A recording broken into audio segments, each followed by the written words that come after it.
Imagine waking every single day with absolute mental clarity, unshakable purpose, and deep inner peace. This is not fantasy.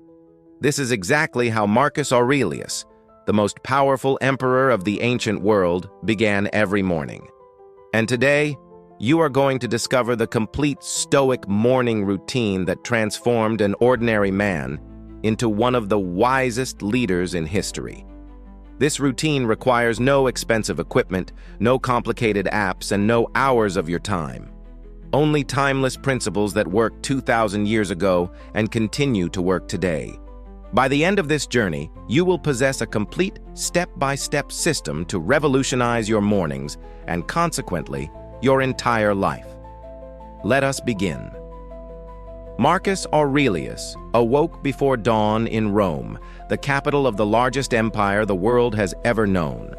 As emperor, he faced decisions affecting millions of lives, wars on the frontiers, political conspiracies, and the constant pressure of holding the vast empire together. But his morning did not begin with urgent meetings or imperial decrees. It began with something far more powerful: mental and spiritual preparation. He understood a fundamental truth that most people ignore today. The quality of your entire day depends on the quality of your first hour. If you start the day reacting, checking notifications, answering messages, you have already lost control. You have become a slave to external demands. Marcus Aurelius, though an emperor, refused to be a slave to anything. His morning routine was his shield against the chaos of the world. And now, we will uncover every element of this transformative routine. The first principle of the Stoic routine is conscious awakening. Marcus Aurelius wrote in his Meditations, "At dawn, when you have difficulty getting out of bed, tell yourself, 'I am waking up to do the work of a human being. Why then am I annoyed if I am going to do what I was born for?'"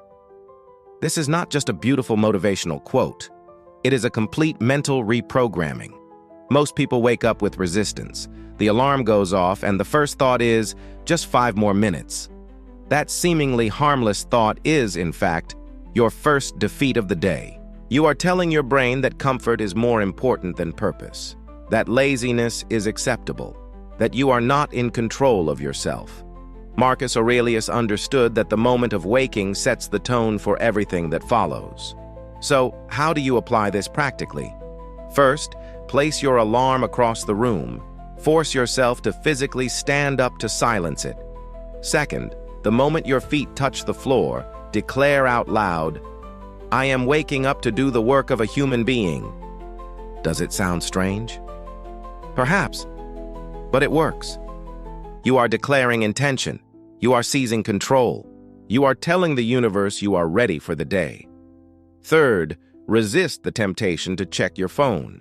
Your phone is a box of external demands, notifications, messages, emails, all seeking a piece of your attention. If you start the day responding to others, you will never own your own day. Marcus Aurelius did not have smartphones, but he had servants knocking at his door with imperial urgencies. He ignored them until his mental preparation was complete. You can ignore your phone for 30 minutes. The second principle is Stoic morning meditation. But forget the image of monks in a lotus position chanting mantras. Stoic meditation is radically practical. Marcus Aurelius practiced what the Stoics called premeditatio malorum, the premeditation of evils. Every morning, he visualized the worst possible scenarios of the day: betrayal by allies, military defeat, the death of loved ones, the loss of power. Does this sound negative? It is the exact opposite. By visualizing the worst, you remove the power of fear.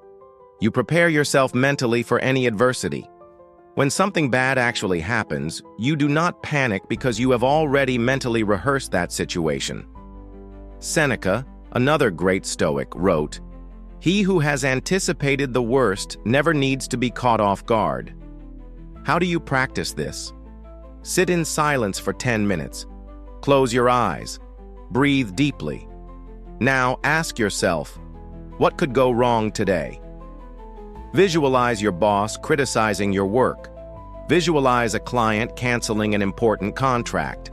Visualize your car breaking down on the highway. Visualize arguments with people you love. Do not run from these images. Dive into them. Feel the discomfort. Now, ask, if this happens, how will I respond? Plan your response. Visualize yourself maintaining calm. Visualize yourself acting with wisdom. Visualize yourself transforming the obstacle into an opportunity. This simple practice creates unparalleled mental resilience. You become impermeable to external chaos. Nothing can truly knock you down because you have already faced everything mentally. Marcus Aurelius faced plagues, wars, betrayals, and the death of his children. He survived because his mind was prepared. Your mind can be too. The third principle is philosophical journaling. Marcus Aurelius's Meditations was not a book intended for publication. It was his personal morning notes, private reflections on virtue, duty, mortality, and purpose. He wrote to himself, not for posterity, and this practice of writing every morning was fundamental to his greatness. Why? Because writing forces clarity. Vague thoughts in your mind become concrete on paper. Misty worries turn into solvable problems. Abstract values convert into specific actions. Get a notebook. It doesn't have to be special. What matters is the habit, not the tool. Every morning, write 3 things. First, write, what am I grateful for today? List 3 specific things. Do not be generic like family or health. Be specific. I am grateful for the conversation I had with my daughter last night. I am grateful for having woken up without pain. I am grateful for the opportunity to work on a challenging project. Gratitude is the antidote to envy and entitlement. By deliberately focusing on what you possess, you train your mind to stop craving what you lack. The second thing to write is a reflection on the dichotomy of control. On the page, draw 2 columns. In the first column, list 3 things you are worried about today that are entirely outside your control: the traffic, someone else's opinion, the final outcome of a project. In the second column, for each one, write the single virtuous action you can take that is under your control. E.g., you worry about traffic becomes leave 5 minutes early and use the time to listen to an educational podcast.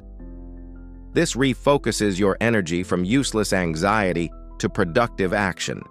The final thing to write is a virtue goal. Stoicism is a system dedicated to the perfection of character.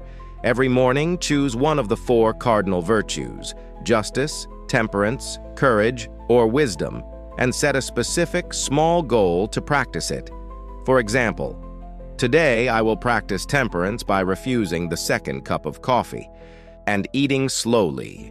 Or, today I will practice justice by listening to a colleague's disagreement without interrupting them. This journaling session should take 10 to 15 minutes, cementing the supremacy of your rational mind before the sensory world can overwhelm it. The fourth principle is the ritual of duty and presence. The Stoic believes that once the mind is prepared, the body must be activated in a disciplined manner, but without haste. The goal is to avoid the state of sco, anxiety-driven hurry. Your actions must be characterized by euthymia, a deep sense of calm purpose. This is where you prepare your body, treating it as the necessary but temporary vessel for your rational soul. The physical act of getting ready, dressing, grooming, preparing your simple whole food breakfast must be treated as a sacred ritual of mindfulness. Marcus Aurelius knew that the most important work is often the least glamorous.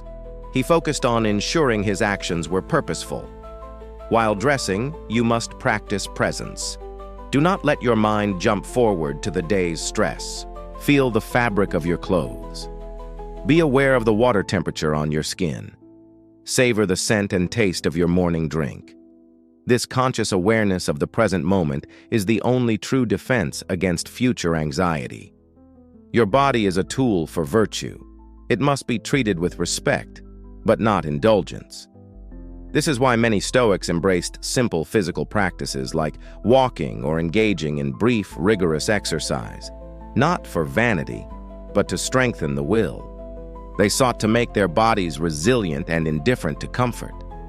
By deliberately choosing a moment of controlled discomfort, like a blast of cold water during your morning shower, you are training your capacity to endure difficulty.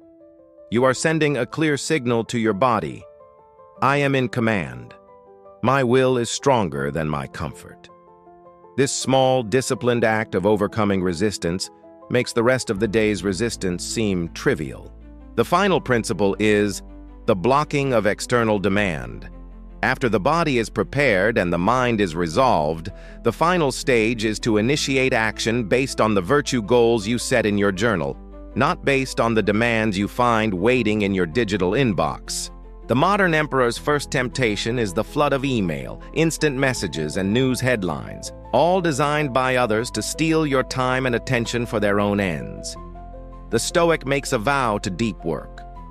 You must reserve the first 60 to 90 minutes of your scheduled workday for your most challenging, most cognitively demanding task, the one that, if completed, would make the entire day a success.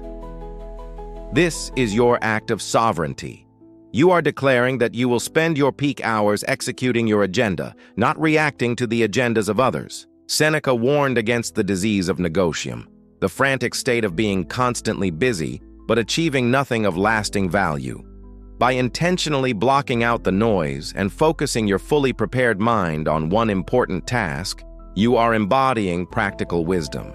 You are using your best resource, your focused attention, on your most valuable pursuit. Only after this primary mission is accomplished should you open the external gate and allow the flood of communication to enter your awareness. This ensures that even if the rest of your day is a mess of meetings and minor urgencies, you have already secured the most important victory. You have now completed the full 5-part morning routine of Marcus Aurelius. Your mind is armed with premeditatio malorum, filtering impressions through the dichotomy of control. Your soul is centered by the commitment to virtue, and your body is ready to act with resilience and temperance. Before you step out into the world, pause one final time and quietly reaffirm your commitment. Recite to yourself, I will not let the actions of others determine my peace. I will be patient with humanity and firm with myself. My work is to use my power of choice well. All the rest is simply fate, and I am prepared for it. This is the power of the Stoic morning. It is not about productivity for its own sake, but about the uncompromising cultivation of character. You are building an unshakable inner citadel, a fortress of reason that no external force can penetrate. Go and face your empire. You are ready. You are transformed. The day now belongs to you.